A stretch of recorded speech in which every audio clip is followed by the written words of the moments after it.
Hey everyone, today I want to talk to you about some ways to find more money in your budget. So a little background, my husband and I got serious about budgets in the last few years. We had a total of probably a little over $80,000 of debt if you took into consideration our student loans, our car payments, and our credit cards, which we worked really hard to pay off so that we can say we're debt-free, which is so exciting. So in that time, we got serious about ways to improve our budgets and improve our spending habits, which is something I talked about in the last video, ways to get your spending habits under control. So today I want to tell you a little bit about finding some more money in your monthly budget to make things a little bit easier and a little bit more flexible for you. The first tip is to track every penny, all the money that you're spending. Just look at it. Even if you don't have a formal budget, just go ahead and look at where you're spending your money. Now, it could be on something like your bills. Maybe a bill seems particularly high and you're thinking, I wish that I could get that bill lower. Or it could be something related to your habits. Like my husband, for example, has eaten peanut butter and jelly for lunch every single day for the over a decade that I've known him. But he got a job at one point a few years ago where he was going out to lunch all the time and spending a lot of money. And I didn't say anything, but finally he came home and he was like, I'm spending a ridiculous money on lunch. And it was sort of something where maybe we weren't even necessarily at that point talking about budgeting seriously and trying to focus on things, but he realized it and was like, I need to stop doing that. You know, not cut it out entirely, but maybe put some limits on it. So go ahead and look at every penny that you're spending so that you can see maybe where some of your problems are coming from. Next up, question all of your bills. So maybe you've looked at every penny you're spending and now you're like, wow, I'm spending a lot of money in that one area. We did that and it was so helpful. So the first thing that was like really alarming to us was our car insurance. So Florida is kind of a higher state in terms of how much money you pay each month for your car insurance, at least compared to where we've lived before. And you know what? There's no loyalty from us to them. I know that a lot of brands wish that people had a little bit more brand loyalty, but for us, we were gonna shop it around. So ultimately we have Geico. And I think that our payments before were like $228 a month for both of us, for both of our cars. And I was like, that seems kind of high. And we have good driving records too. So I was like, it just seems like a little bit much. So then I started calling around, looking at other places, and I thought, you know what, I'm gonna switch car insurance if I can get a better deal elsewhere if on this next cycle, because ours go every 6 months, if on this next cycle it hasn't lowered. And randomly, our car insurance after being with Geico for a little while went down from like that $228-ish to like $165 a month. So I'm happy with that, but there's no reason to stay with the same company for anything, not just car insurance, if they're not serving your needs or if the pricing has gotten a little outrageous. Our phone bill also felt a little high. It was like $150 a month. We had unlimited data. And we kept seeing this promotion where it was $100 a month for unlimited data. So basically we called, we asked if it was the same thing, could we switch? Yes, we could, and now we're saving $50 on our phone bill, which is great. We also have an employer discount, so sometimes it helps to ask around if there are any additional discounts through your employer or elsewhere. But just questioning, calling, I know sometimes it stinks to call customer service and it's a thing to do, but it was worth it in the long term because now we're saving hundreds of dollars a year on just one bill. Last up in this category is internet service. So this has been a long-standing thing regardless of the company we've had, regardless of where we lived, but they always give you this like amazing promotional rate for the first year, and then after that they make it like ridiculous, like make it so much higher.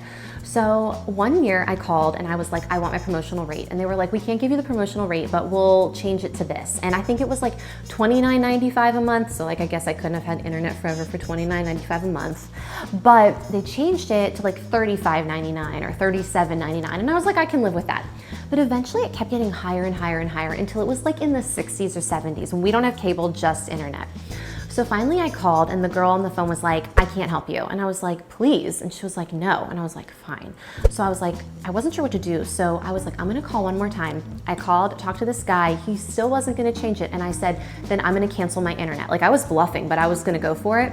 They sent me to their cancellation department. And when they were like, why are you canceling? I was like, well, it's just gotten too expensive and you weren't able to give me your promotional rate. They were like, oh, I see. Well, you know what? Today only I see on your account that we can offer you whatever. So again, it didn't get me as low as the $29.95, but at that point, when I got to the cancellation department, they were willing to bring it down to like, again, in the 30s or low 40s, and I was fine with that. So call, game face, poker face, and just ask. Tip number 3, cancel or at least examine your subscriptions to things.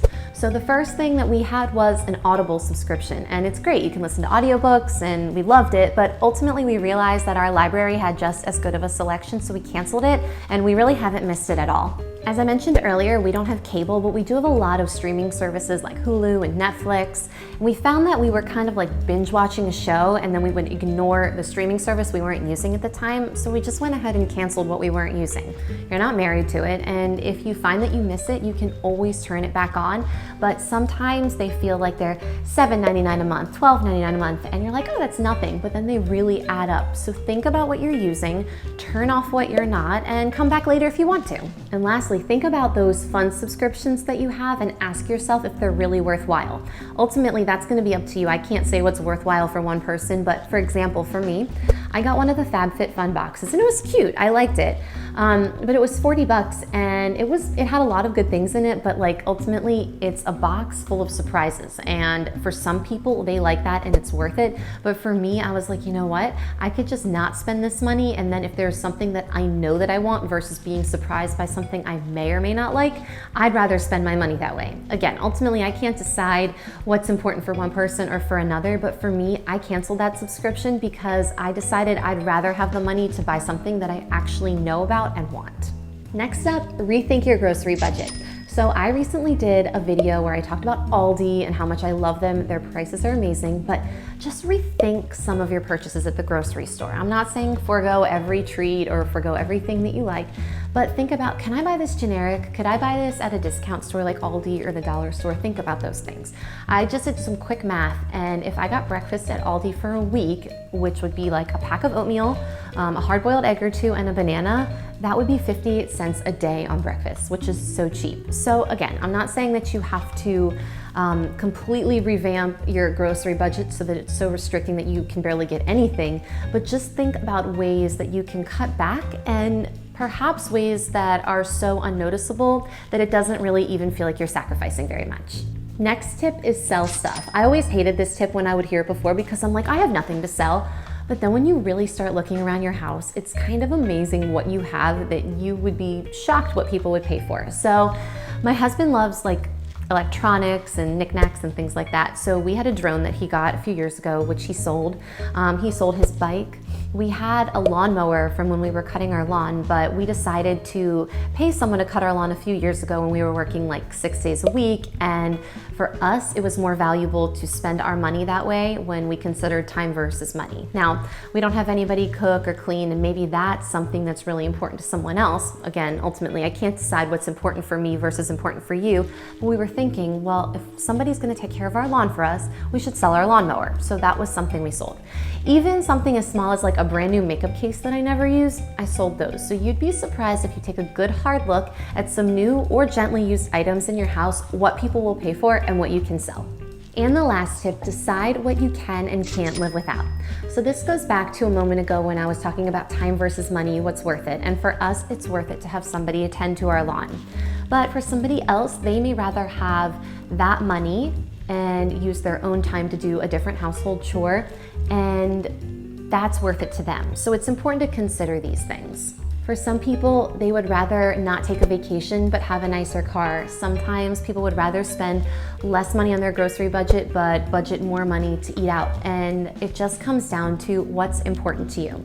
I also mentioned this in the last video, but the quote that I love so much about you can have anything, but you can't have everything. When you think about it that way, a budget is really just a way to organize and give yourself permission to spend on what you want, and it becomes more guilt-free that way because you know what you're spending, you know what's within your means, you know what you're sacrificing, and you're in control of the situation. Thanks so much for joining today. If I forgot anything or you have a good tip, please leave it below in the comments. I really love talking about budgets, so if you have any questions or you'd like to hear more about this, let me know, and if you enjoyed, like, subscribe, and I will see you next time. Cool. Happy? Did I just... I know, one day, outro. I know.